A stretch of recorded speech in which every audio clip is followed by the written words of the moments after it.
सारा कॉन्सेप्ट इसका इस चैप्टर का काफी यूजफुल है.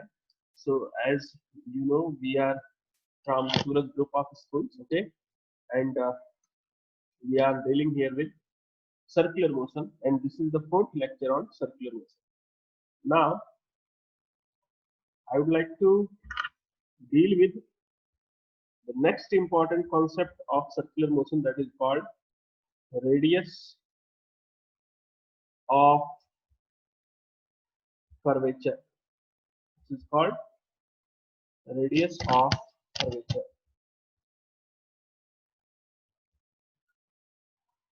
रेडियस तो आपको पता है. अगर मैं आपको बोलूं कोई सर्कल है, सर्कल क्या है? कर्व है. It is a curve. अब इसका रेडियस क्या कहलाएगा? रेडियस ऑफ कर्वेचर कहलाएगा. Circle is any curve and the radius of this circle will be called radius of curvature. That's it. Similarly, यहाँ पे कैसा भी पाथ हो इसके लिए आप रेडियस ऑफ कर्वेचर डिफाइन कर सकते हो. मान लो ये कोई ऐसा रोड है आपके गांव का या आपके शहर का, कुछ ऐसा रोड, ठीक. तो हर पॉइंट पे यहाँ पे देखो क्या है कि कर्व बन रहा है. इस पर्टिकुलर पॉइंट का रेडियस ऑफ कर्वेचर होगा. मतलब इस पॉइंट का जिस जहां पे कि सेंटर आप उम्मीद करते हो कि अगर मैं यहाँ से एक सर्कल बना दूं तो जो सेंटर होगा वहां उस सेंटर का और इस पर्टिकुलर पॉइंट ए का डिस्टेंस जो होगा वो कहलाएगा इस कर्व का at a the radius of curvature. तो रेडियस ऑफ कर्वेचर क्या हो जाता है यहाँ पे, जैसे कि ए पॉइंट पे मेरे को एक सर्कल बना दूं मैं, यहाँ पे इधर को टेंजेंशियल डायरेक्शन है, मतलब the velocity of the particle. अगर मैं बोलूं पार्टिकल इस तरीके से इस पाथ को फॉलो कर रहा है, तो इस पर्टिकुलर ए पॉइंट पे वेलोसिटी उधर की तरफ होगी. फिर यहाँ पे एक सर्कल बनाएंगे आप, और इस सर्कल का जो रेडियस होता है, इस सर्कल का जो रेडियस होगा that will be called, एक सेकंड रुकिए,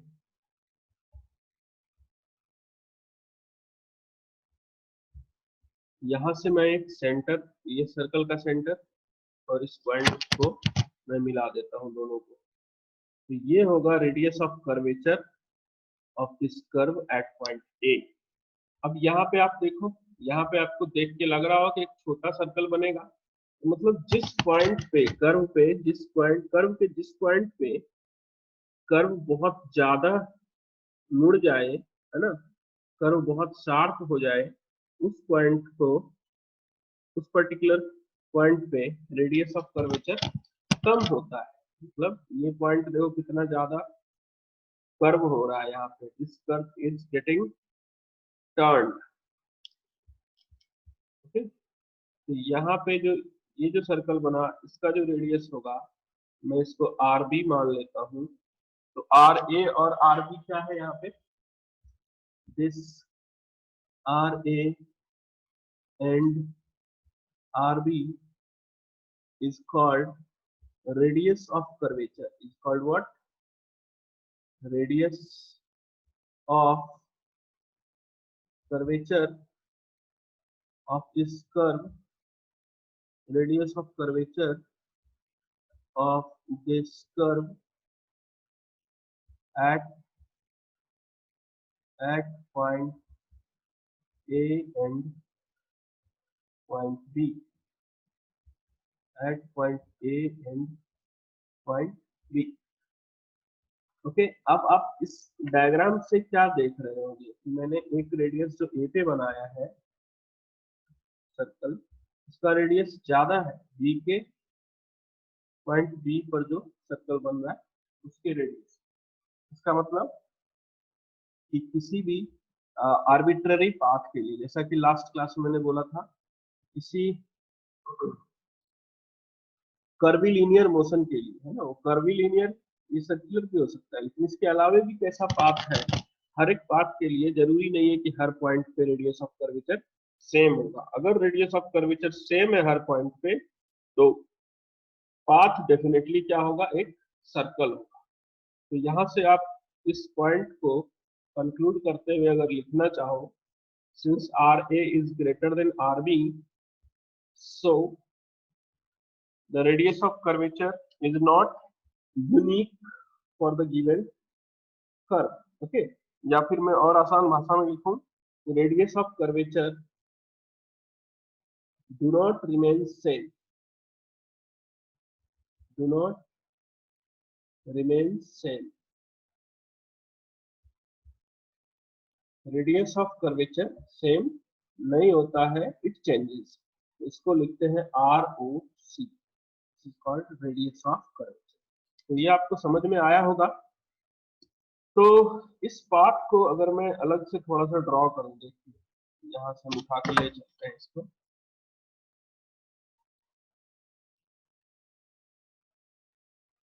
इस डायग्राम को मैं दूसरे पेज पे ले चलूं जरा। ये बनाया हमने पिछले पेज में, इसको समझो जरा। ए और बी पॉइंट पे रेडियस ऑफ कर्वेचर अलग अलग, रेडियस की value different different. Okay fine. See, A point पे पार्टिकल की वेलोसिटी कितनी, v, ओके, और बी पॉइंट पे पार्टिकल की वेलोसिटी यहाँ पे मान लो कुछ va, बी पॉइंट पे पार्टिकल की वेलोसिटी कुछ vb। तो रेडियस ऑफ कर्वेचर के बारे में हम अपने को क्या यहाँ पे रिलेशन कहाँ से ला सकते हैं, मान लो अपने को कभी कैलकुलेट करना है, तो हमें पता है कि नॉर्मल एक्सेलरेशन इस पॉइंट पे किधर को होगा, टुवर्ड्स द सेंटर। यहाँ पे normal acceleration towards the centre. Velocity अलग अलग है तो नॉर्मल एक्सेलरेशन की वैल्यू भी चेंज हो जाएगी, क्योंकि हमें नॉर्मल एक्सेलरेशन के बारे में पता है। इस पर्टिकुलर पॉइंट पे जो वेलोसिटी होगी, velocity square upon radius of curvature. यहाँ से अगर मैं radius of curvature A point का डिफाइन करूँ तो क्या बोलूंगा, ए पॉइंट की velocity square upon radius of curvature. A point पे अगर मैं नॉर्मल रिएक्शन डिफाइन करूं तो क्या करूंगा, velocity at A square upon radius of curvature at A. यहां से आप क्या कंक्लूड कर सकते हैं कि रेडियस ऑफ कर्वेचर को हम ऐसा भी लिख सकते हैं कि वी स्क्वायर और इस पर्टिकुलर पॉइंट पे जो भी नॉर्मल एक्सेलरेशन की वैल्यू होगी। सो यहाँ से भी आप क्या कह सकते हो, ए पॉइंट का रेडियस ऑफ कर्वेचर क्या होगा, ए पॉइंट पे जो भी वेलोसिटी है उसको नॉर्मल एक्सेलरेशन से डिफाइन कर दो, डिवाइड कर दो। और दूसरा बी पॉइंट पे रेडियस ऑफ कर्वेचर क्या लिखोगे, तो बी पॉइंट पे जो भी वेलोसिटी इसका स्क्वायर करो और नॉर्मल एक्सेलरेशन से डिवाइड। कुछ खास इसमें टफनेस नहीं है, बट कॉन्सेप्ट काफी इंपॉर्टेंट है। तो इस फॉर्मूले में if I write the normal acceleration equals to v square upon r, तो क्या क्या टर्म्स के नाम है एक बार हम लिखते हैं। ए एन को क्या कहते हो आप, you call this as normal acceleration, you call the r as radius of curvature, r को आप क्या बोलते हो, radius of curvature. Then v को क्या कहते हैं हम, वी स्क्वायर, या वी को क्या बोलते हैं, इंस्टेंटेनियस वेलोसिटी। शब्द का मतलब समझना, इस पर्टिकुलर इंस्टेंट पे, जिस इंस्टेंट पे कि आप इंस्टेंटेनियस, NEOUS, इंस्टेंटेनियस वेलोसिटी मतलब जिस इंस्टेंट पे कि आप नॉर्मल एक्सेलरेशन और रेडियस ऑफ कर्वेचर के रिलेशन को यहाँ पे लिख रहे हो, उस इंस्टेंट पर जो वेलोसिटी है वही यूज होगी इस फॉर्मूले में। ओके, देन आगे बढ़े यहाँ से, तो कुछ पॉइंट सीखते हैं। some key points are there depending on these analysis. Write down the first one. First one says radius of curvature of a straight line, ROC लिखूंगा तो आप समझ जाओगे, radius of curvature of a straight line, radius of curvature of a straight line is infinity, is infinity.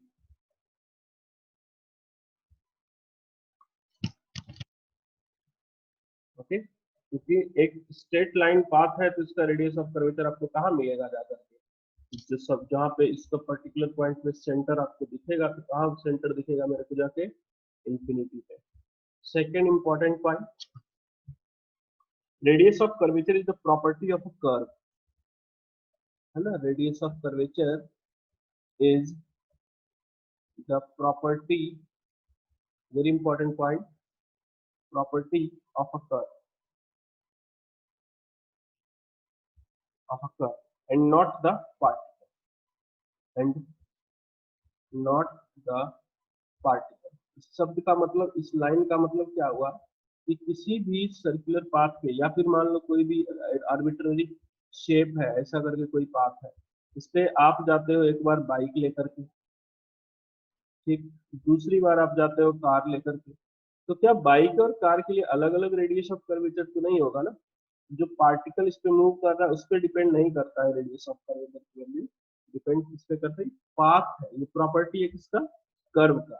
जिस point पे जैसी turning है इसकी, उस हिसाब से इसका रेडियस ऑफ कर्वेचर डिफाइन हो जाता है। सो ROC, radius of curvature, is the property of the curve and not the particle. Now we will be looking for a very good example as I connect the questions of kinematics and circular motion with the projectile motion always. So you have a projectile here, okay, this is y and this one is x, and the particle having velocity, you have given the velocity to this particle 40 under root 2 meter per second, the last question which we have dealt already, and the angle which is used to throw is 45 degree. Find the radius of curvature. For this question, you have to find the radius of curvature for first part t equals to 1 second, the second part t equals to 4 seconds, and the third part t equals to 7 seconds. So for these time instant, you have to find the radius of curvature. पहले part को मैं solve कर देता हूँ, दूसरा part आप खुद से करेंगे। So what is the question here, we see the question. इस तरीके से प्रोजेक्टाइल को हमने थ्रो किया है यहाँ पे, तो मेरे को रेडियस ऑफ कर्वेचर बताना है। तो t इक्वल्स टू 1 सेकेंड पे, एक्चुअली मुझे रेडियस ऑफ कर्वेचर बताने के लिए क्या चाहिए, at t equals to 1 second पे अगर मुझे रेडियस ऑफ कर्वेचर बताना है उस पॉइंट पे, मतलब t इक्वल्स टू 1 सेकेंड पे जो भी वेलोसिटी है वो फाइंड करो, उसका स्क्वायर करो, और जो भी नॉर्मल एक्सेलरेशन है t इक्वल्स टू 1 सेकेंड से डिवाइड कर दो। तो आपको इस पूरे कैलकुलेशन के लिए क्या क्या चाहिए, वो रेडियस ऑफ कर्वेचर आपको फाइंड करना है। तो वेलोसिटी क्या लिखते हैं, what do you right for the velocity, velocity in x will always be 40 root 2, cos 45 degree is 1 by root 2, this is 40 meter per second, and velocity in y will be what, 40 minus gt, t को 1 put कर दो। आप पहला part अगर solve कर रहे हो, मैं पहला पार्ट सॉल्व कर रहा हूँ, तो t इक्वल्स टू 1 सेकेंड पे ये कार्यक्रम में कर रहा हूँ, तो t इक्वल्स टू 1 सेकेंड पे ये वेलोसिटी इन y डायरेक्शन क्या आ जाएगा, 40 minus 10 that is 30 meter per second। इसका मतलब velocity at t equals to 1 second we will be getting is under root 40 square, under root 40 square plus 30 square, so the velocity is 50 meter per second। तो ये numerator का ये वाला value तो हमने find कर लिया जो रिक्वायर्ड है मेरे को वेलोसिटी का। अब उस पॉइंट पे मेरे को नॉर्मल एक्सीलरेशन की वैल्यू फाइंड करनी है। तो नॉर्मल एक्सेलरेशन की वैल्यू कितनी आ जाएगी, वो आपको फाइंड करना पड़ेगा। तो जब आप इस पाथ की बात करते हैं, इस पर्टिकुलर प्रोजेक्टाइल की मैं बात करूँ, तो ये कंप्लीट कर रहा होगा अपना, एक second, this projectile will be completing it's parabolic path like this, ये ऐसा करके पैराबोलिक पाथ कंप्लीट कर रहा होगा। मैं इस t इक्वल्स टू 1 सेकेंड की बात करूं अगर यदि, तो इसके पास नेट एक्सेलरेशन इधर को होगा, नहीं ये नॉर्मल एक्सेलरेशन होगा, और ये क्या है, नेट एक्सेलरेशन है, net acceleration downward, normal acceleration इधर को, तो ये क्या आ जाएगा, और टेंजेंशियल एक्सेलरेशन किधर होता है, इस तरफ, ये हम किए हुए हैं पिछले क्लास में। टेंजेंशियल और नॉर्मल के बीच का एंगल अगर यदि थीटा है अभी, ये क्या आ जाएगा 90 डिग्री माइनस थीटा।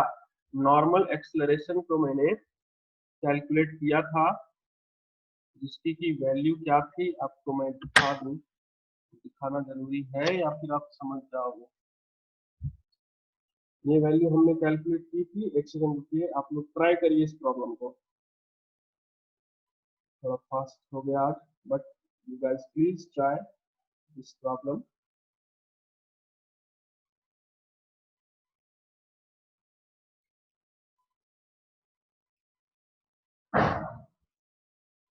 तो हमने नॉर्मल एक्सेलरेशन की वैल्यू इसके लिए ऑलरेडी पिछले क्लास में फाइंड किया हुआ है। इसकी की वैल्यू आ जाती है 8 मीटर पर सेकेंड स्क्वायर। यहाँ से जब आप करोगे यू विल गेट 8 मीटर पर सेकेंड स्क्वायर। आज भी मैंने आंसर लिखा है ना, सेम तो प्रॉब्लम है, देखना जरा सा।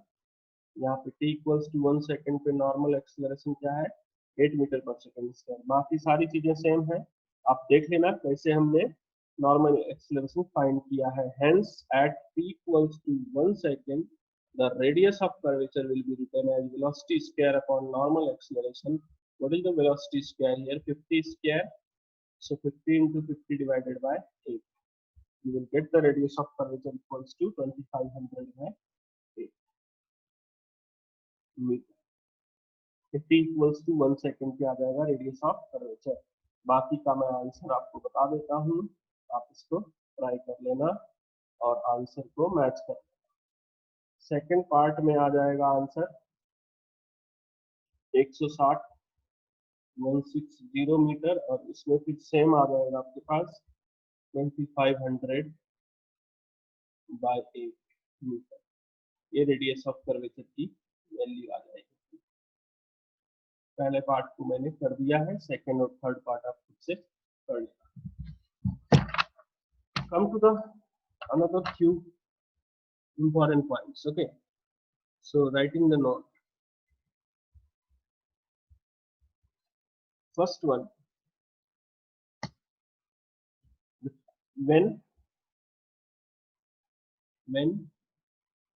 turning, देसी लैंग्वेज में है, थोड़ा सा समझ लेंगे आप लोग। when turning increases, radius of curvature decreases, radius of curvature decreases, और इसी का दूसरा भाई है related point, when turning decreases, ROC, radius of curvature will be increased।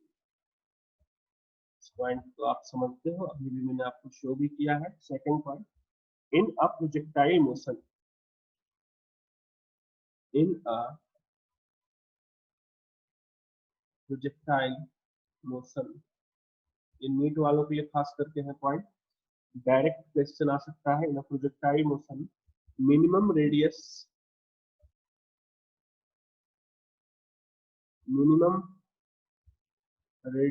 Of curvature is at highest point.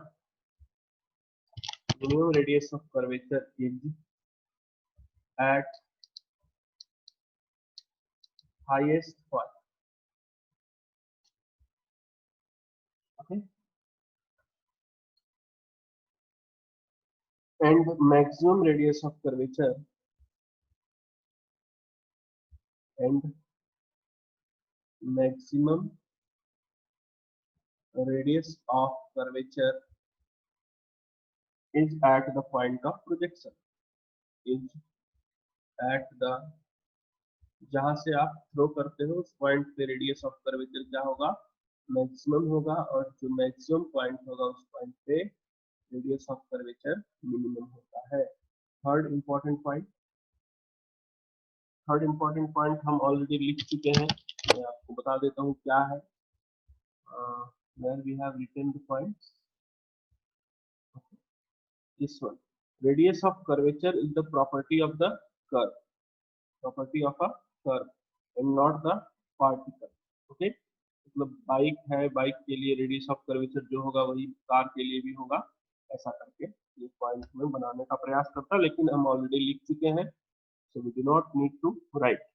Now we will be looking for next important point concept, the non uniform circular motion, very very important. अभी तक जो हम देख रहे थे mainly क्या था, uniform था, अभी हम नॉन यूनिफॉर्म की बात करें। बीच में मैंने एक question non uniform circular motion का भी सॉल्व कर दिया है, जो आज का पहला सवाल था, non uniform circular motion, circular motion.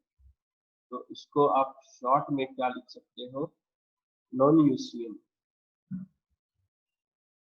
Non uniform circular motion. आपको पता है नॉन यूनिफॉर्म सर्कुलर मोशन का मतलब क्या है, magnitude of velocity changes, magnitude, अभी पिछले केस में यूनिफॉर्म में क्या था, मैग्नीट्यूड ऑफ वेलोसिटी चेंज नहीं हो रहा था, कांस्टेंट था। यहाँ पे क्या है, मैग्नीट्यूड ऑफ वेलोसिटी चेंजेस, इसको कहते हैं हम नॉन यूनिफॉर्म सर्कुलर मोशन। इसके लिए मैं थोड़ा सा आपको कुछ यहाँ पे डायग्राम बना के समझाने का प्रयास करता हूँ।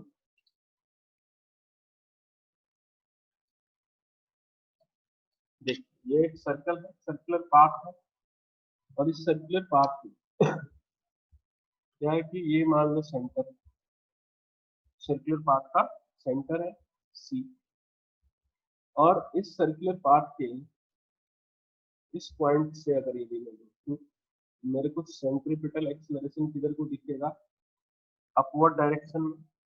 इस सेंट्रीपिटल एक्सेलरेशन को ही आप क्या बोलते हो, नॉर्मल एक्सेलरेशन। मान लो इस पाथ का रेडियस r है, ठीक, और एंटी क्लॉकवाइज घूम रहा है कोई पाथ, तो वेलोसिटी इसकी किधर को होगी, राइट हैंड साइड में, इस पर्टिकुलर पॉइंट पे। और अगर इस वेलोसिटी की मैग्नीट्यूड चेंज हो रही है, इसका मतलब there must be a tangential acceleration. मैंने आपको बताया था जब मैग्नीट्यूड चेंज हो तो टेंजेंशियल एक्सेलरेशन का रोल आ जाता है, और जब डायरेक्शन चेंज हो रहा हो तो कौन सा एक्सेलरेशन का रोल आता है, नॉर्मल एक्सेलरेशन। ठीक, यहां से आप देखो तो कुछ इस डायरेक्शन में आपको क्या मिलेगा, नेट एक्सेलरेशन।